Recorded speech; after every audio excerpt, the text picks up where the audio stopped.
Actraiser 2 awkwardly glided onto your Super NES back in 1993. Developed by Quintet and published by Enix, Actraiser 2 is a direct follow-up to the original Actraiser, which featured a unique combination of both side-scrolling action stages along with SimCity-like strategy sections. And while neither were perfect, putting two entirely separate styles of games into one added up to a memorable experience for anyone lucky enough to play it back in the day. For the sequel though, Enix decided to completely do away with the slower-paced sim aspects and went with 100% pure action this time around, going so far as to exclaim just that right on the front of the box. But did taking away half of what made the original game so memorable hurt the experience? Or was Actraiser 2 better off for focusing on what it arguably did best the first time around? Well, grab your favorite pair of angel wings because we're about to see if Actraiser 2 was sent from the gods or languishes in the pits of hell. Jump into Actraiser 2 and you're treated to a non-playable intro that shows off the new and improved master hacking his way through some demons, leading to the oh-so-standard text crawl that explains the story. Essentially, after Tanzer was tossed back to hell at the end of the first game, he sat around and pouted about his defeat until he finally decided to get over his emo ways and take another shot at destroying the world again, only this time with the 7 deadly sins in tow to help him. You take control of the master in order to attempt to save the world from sin and chaos once again. And just like the first game, Actraiser 2's tone and story is way more mature and darker than most of your typical 16-bit games of the day, and really goes a long way in making it feel as hopeless and foreboding as the game looks and sounds. Once you're done hyping yourself up for the forthcoming fight with the devil himself, you'll be met with a much more mature version of the naked baby angel from the first game. This screen is where you can go about navigating the world map to see which level you want to jump into, and while it's nice to have the option of being able to select your stage, not all levels can be accessed until you beat another area, which your angel buddy will inform you of when you try to pick one that you can't actually play yet. So go ahead and find a level you can jump into, and then get ready to hack and slash your way through the worst of what hell has to throw at you.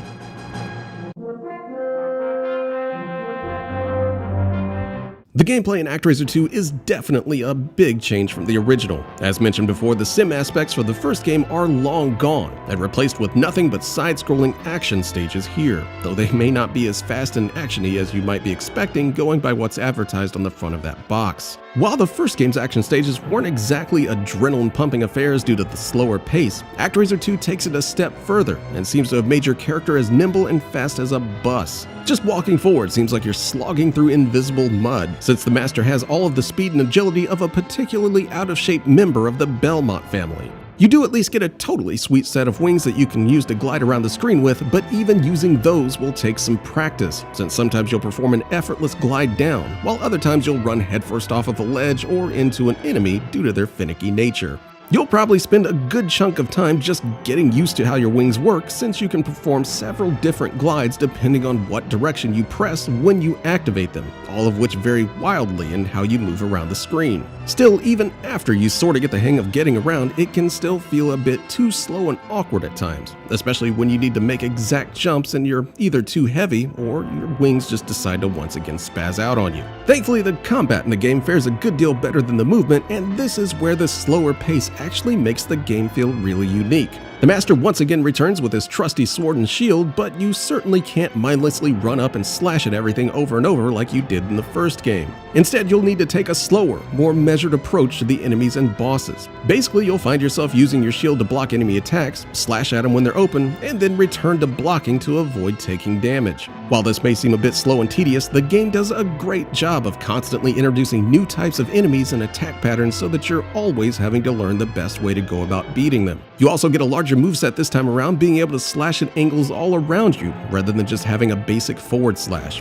which makes getting at enemies a little bit easier than just having to stand in front of their face. Magic also makes a return from the first game, but is now completely situational. Holding down the X or Y buttons causes you to charge up a magic attack, and depending on what you're doing at the time when you release those buttons will be what type of magic attack you use. For instance, just using some magic when you're standing still will result in a fire blast out in front of you, though if you use it while jumping, you'll get a spark attack that shoots out around you. There are 7 different types of magic attacks at your disposal, and figuring out when to best utilize them is another fun aspect of the combat. So while it is disappointing that Actraiser 2 ditched the SimCity type stages, it at least really beefed up the action gameplay far above the original's super easy and simple hackathon.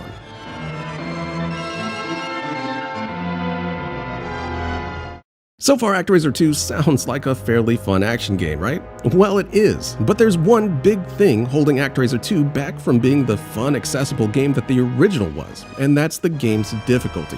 To put it bluntly, Actraiser 2 is damn near impossible. Even on the game's easy setting, you probably won't make it a few minutes before you're staring at a continue screen. And while I generally love challenging games, Actraiser 2 just goes way off the deep end here with cheap enemies that appear out of nowhere, blind jumps into either group of enemies or a bottomless pit, and a seemingly never-ending parade of one-hit kill obstacles. While the game may only have 7 stages, which none are very long at all, you'll probably be spending hours on each one just trying to get past the endless bullshit that won't stop coming at you. This isn't even mentioning the bosses, which are even harder to deal with. And of course, like any maddening bullshit game, if you die, then you're sent all the way back to the beginning of the stage. No checkpoints or anything here. It's absolutely maddening. I can definitely understand the allure of a super challenging game, but Actraiser 2 may very well be the hardest Super NES game I've ever played, and that's saying something. So if you want a challenge, then you can't do much better than this game right here.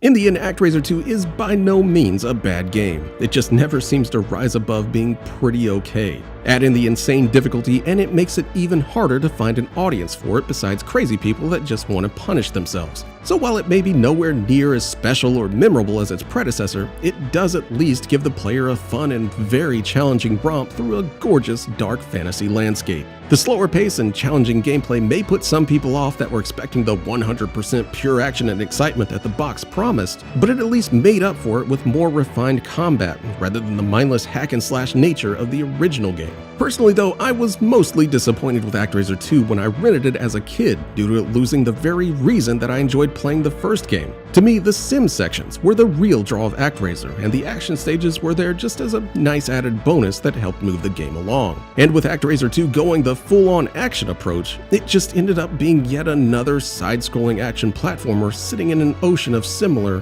better side-scrolling action platformers at the time. Even with its problems though, and its way over-the-top difficulty, I've kinda grown to enjoy it more as an adult than I did as a kid. It really has a super unique pace and feel to it that I've come to appreciate after multiple teeth-grinding playthroughs. So if you were a fan of the original Actraiser, don't go into the sequel expecting more of the same. But if you really enjoyed those action stages from the original, or just want one of the biggest challenges you can find on the Super NES, then Actraiser 2 may actually be worthy of the gods.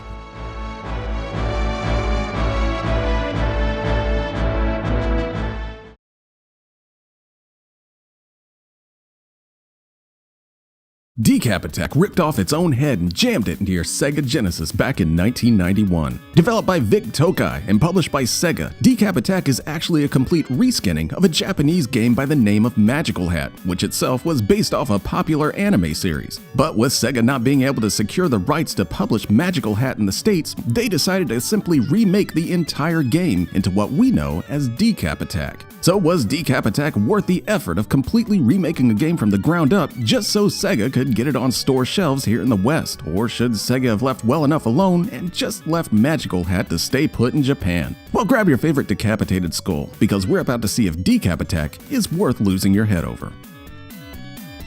Start up DEcap Attack and you're treated to a brief story cinematic where Dr. Frank N. Stein and his assistant Igor have reanimated a corpse called Chuck D. Bone to do battle with the evil Max D. Cap, oh my god, these names, who has risen from the underworld to take over the surface world. To do so, he separates your skeleton continent into several islands, and it's now up to you to go to each island to get them back together. Yes, the story is ridiculous, but you should have known what you were getting into when you wanted to play a game called DEcap Attack. After the story scene, you can check out a few options or just start the game, which is what we're gonna do right now.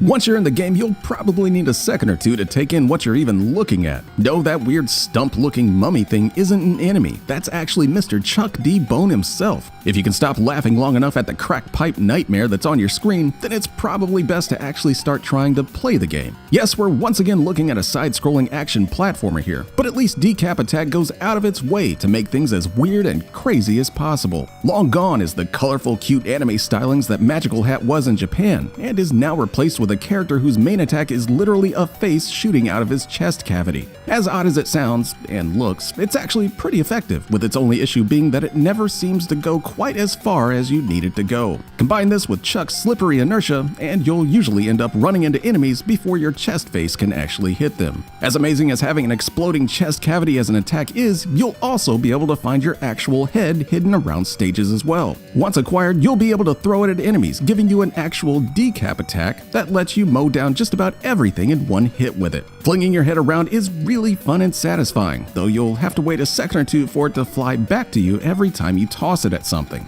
Take one hit from an enemy though, and it's gone until you can find it again, which unfortunately doesn't come up too often. Though I guess if it did, the game would be even easier than it already is. Along with finding your head, you'll also find various power-ups hidden in statues around each stage, which you can collect and use when you need them. To do so, you'll need to head into an inventory screen where you can see what you've collected, and ask for a description of what they even do. Most are just temporary buffs like running faster or a longer attack, and each one only lasts a few seconds before they're gone. Most of the time though, you'll forget they're even there since you have to access the inventory screen just to use them, and none are really useful enough to use outside of boss fights since you'll usually be too busy making your way around whatever stage you're on to notice or care.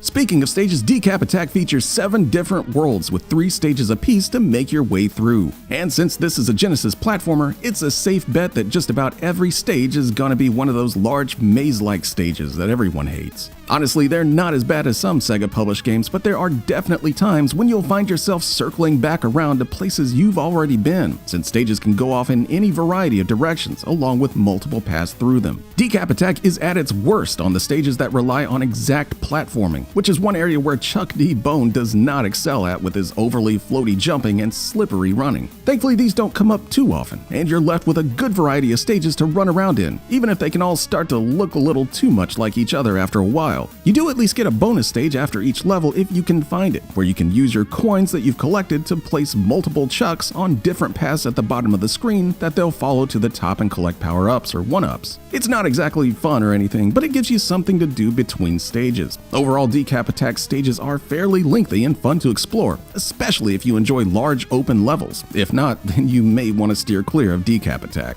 The enemies that you'll be facing off within those stages are sadly pretty lame compared to just how crazy the rest of the game is. This is definitely one area where DEcap Attack really dropped the ball, since you'd expect super crazy enemies that are as equally insane as the character you play as. Instead, you get stuff like small green blobs with arrow hats and ducks. These various platform enemy rejects are mostly used as small obstacles that will occasionally trip you up rather than anything you need to be careful around, as they just sort of wander around the stage with no rhyme or reason. The only time they become an issue is when the game suddenly decides to become a giant asshole and places them in spots where it's almost impossible to avoid taking damage from them. Most of the time though, it's best just to avoid them and continue making your way to the end of the stage. Bosses also make an appearance at the end of most of the worlds, and unlike the standard enemies, certainly live up to the rest of the game's insanity, though none are really challenging besides just trying to get Chuck close enough to hit him if you don't have your head to toss at him. Still though, it's always fun to see just what twisted creature the game will throw at you at the end of any given world.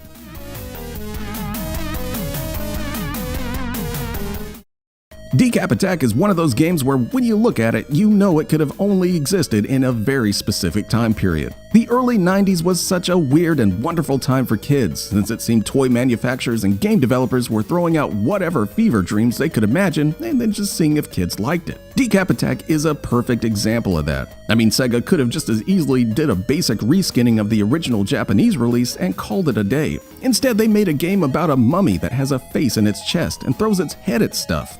That's a special kind of crazy right there. Beyond the insanity of it all though, DEcap Attack is still a pretty fun game. It can feel overly floaty and cheap at times, but the overall game is so weird and charming that it's hard to hate. If you can manage to find DEcap Attack for a decent price, I think it's totally worth adding to your Genesis collection, and is a great game to make friends gawk and laugh at when you pull it out, especially at Halloween. In the end, DEcap Attack may not make you lose your head over it, but it's definitely one of the more unique and strange games on the Genesis to check out if you've never played it.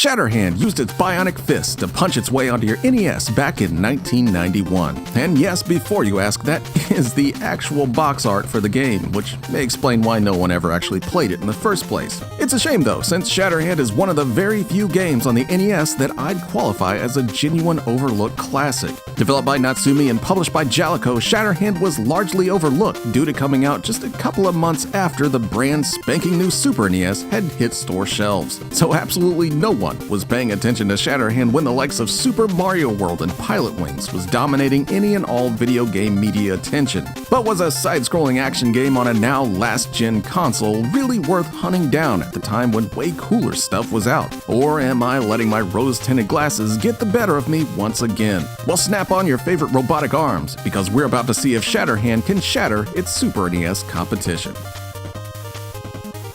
Start up Shatterhand and you're treated to a brief opening cinematic that's just as awesome and ridiculous as a cinematic in a game called Shatterhand should be. If for some reason you actually want to know the story to the game, you'll need to hunt it down in the instruction manual, as it's nowhere to be seen in the game itself. Essentially, you're playing as a guy that got his arms blown off and then had them replaced with bionic arms capable of taking down an entire evil army that's threatening the world. The story does get a bit more specific than that, but I'm not gonna waste everyone's time on the details of Shatterhand's half-assed plot that vaguely gives you a reason as to why you're running around and punching people until they explode. And if you're playing Shatterhand, then that's exactly what you want to be doing instead of caring about backstory. Once you're ready to start doing the aforementioned bionic punching, go ahead and press start to get into the actual game, where you're met with a very NES-looking game. Your character can run left and right, jump, and of course throw those deadly punches at anything in front of you. And while you may initially think that only being able to punch a foot or two in front of you would be super annoying and limit the action, it actually works really well. Only being able to attack enemies at close range gives the game a different feel from your typical run-and-gun action game, as you have to plot out the safest way to get to an enemy so you can unleash your punching fury. There are definitely times when you wish you had just a few more inches of attack range for some of the more annoying enemies, but there's always an optimal way to get to what's in your way without taking too much damage. While your punches are more than enough to get you through the game, Shatterhand goes the extra mile and includes one of the more crazy power-up systems that I've ever seen in a game. The most immediately obvious and confusing power-ups are the Greek letters that show up in boxes that you punch open and are littered around the stage. Continuing to punch the letters themselves changes them to either alpha or beta, which you can then pick up and store at the top of the screen. Get 3 of any mixture of these letters and you'll be given a robot friend that hovers above you, supplying some extra firepower. But what that firepower will be is up to what combination of letters that you collected, as it can completely change based on what letter you chose and what order you picked them up in. You'll definitely need to experiment and remember different combinations, as the weaponry your robot buddy has can vary wildly depending on what you chose. Most of them offer a very helpful projectile attack that can make you almost unstoppable, but you'll need to be careful as your robot friend takes damage separate from you and can eventually die. Oh, and if you're really good and can manage to pick up the exact same set of letters in the exact same order while you already have a robot up and running, you'll combine with it, making you even more powerful with a whole new set of attacks. If this whole power-up system sounds insane and crazy, then yeah, I guess it kinda is. But it's also super creative and adds an element of experimentation into a style of game that was rarely more than just shoot stuff to win. Once you've wrapped your head around how to play Shatterhand, it's time to start punching your way to victory throughout 6 stages that can vary from just sorta hard to insanely difficult. After you've beat the first stage, you're presented with a level select screen so you can tackle any stage you want whenever you want, which definitely helps keep your controller intact if one particular stage is giving you fits. Making your way through each stage is a fairly straightforward process, since all you're basically doing is just running around and exploding everything on the screen with your fist. But the stages in Shatterhand do at least offer up a great variety that really makes each level feel like a brand new challenge, rather than just a new backdrop to do the same thing you just did on the previous stage over again. Each stage features some really great layouts, traps, and enemies that constantly keep you on your toes, making you change up how you approach challenges on a stage-to-stage basis. And of course, we can't forget the bosses that patiently wait for you at the end of each level, though most are kinda underwhelming and easy just for how challenging the rest of the game is. Still though, the variety offered up in Shatterhand is a refreshing change of pace from most NES action games that seem to focus more on repetition and cheap tactics rather than trying to engage the player with new and unique challenges throughout.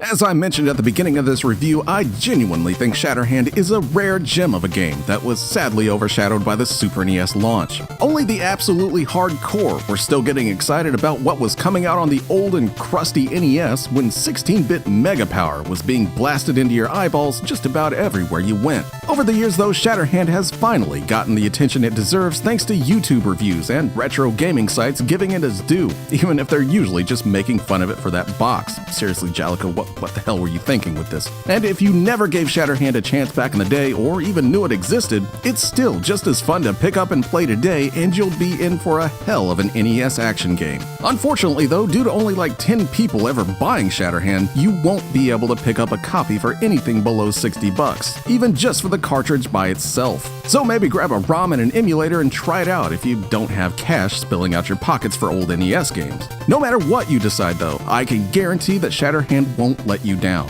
And at the very least, you can always stare at that box for hours of entertainment by itself.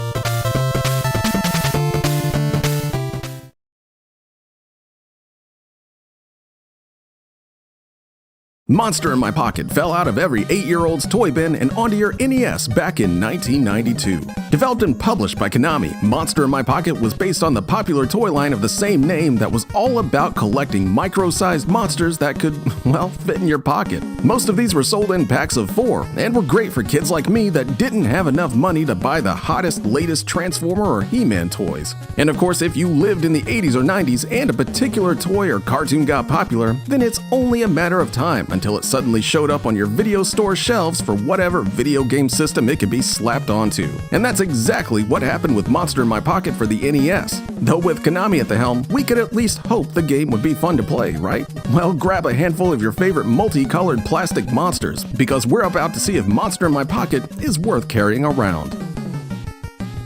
Start up Monster in My Pocket and you're treated to the aforementioned monsters exploding out of some poor kid's pants pocket, and then move on to selecting which monster you want to play as. You can either choose to play as the Vampire or the Monster, which is their actual names because I assume Matchbox didn't want to pay royalty fees out the ass. After you've chosen your generic monster to play as, you get a super basic story cutscene that would feel at home on any bad 90s Saturday morning cartoon show. Basically, some guy named Warlock sent out his minions while Vampire and the Monster were busy watching TV. And now it's up to you to stop them, and stop them you will as soon as you press the start button.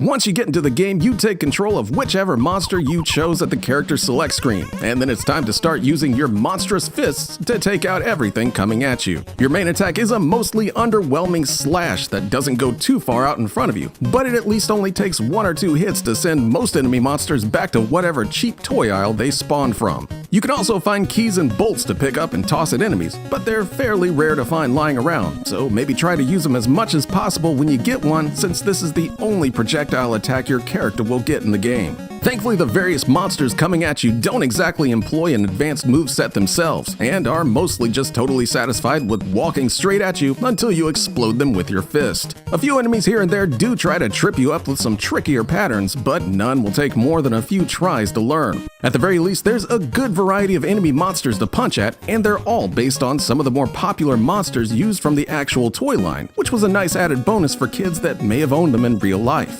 Boss monsters do of course show up at the end of each level, but keeping with the theme from the rest of the game, are mostly simple and easy to take out thanks to none of them having more than 2 or 3 total attacks to dodge. Overall, yes, the gameplay here is yet another overly simple side-scrolling action game on the NES, but it's actually really fun. Simplistic or not, Konami seemed to have this kind of game down to a science at this point, and it definitely shows with Monster in My Pocket.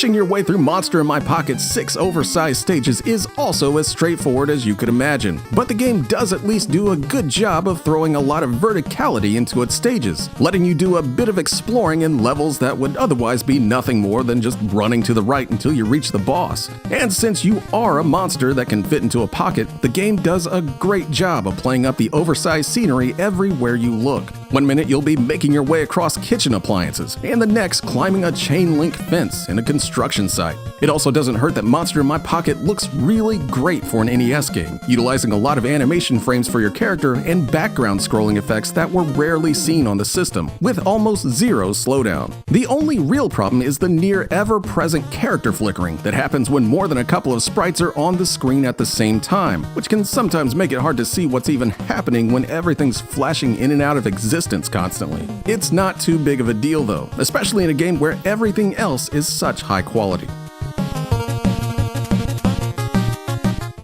Monster in My Pocket may have come out a little late on the NES for very many kids to really take notice. I mean, it came out a full 2 years after the Super NES was launched at this point. But it's still a surprisingly fun game to sit down with. It's a simple, mindless action game that Konami was so damn good at making on the NES. No, it's not very long or challenging at all, but if you were a kid like me back then, this was one of those games that was always at the top of your video store rental list if nothing new or better was in. I never got tired of bringing Monster in My Pocket back from the video store because I always knew it was gonna provide a solid weekend of fun, especially if anyone else was around to play the 2-player co-op mode with me. And while the source material it's based on wasn't exactly the most exciting toy around, the game itself went above and beyond to deliver a great time on a system that wasn't seeing too many quality games released for it anymore. So yes, I totally recommend Monster in My Pocket to anyone looking for a fun, quick game to play with friends this Halloween, or really anytime, since these monsters are definitely worth keeping out of your pocket and inside your NES.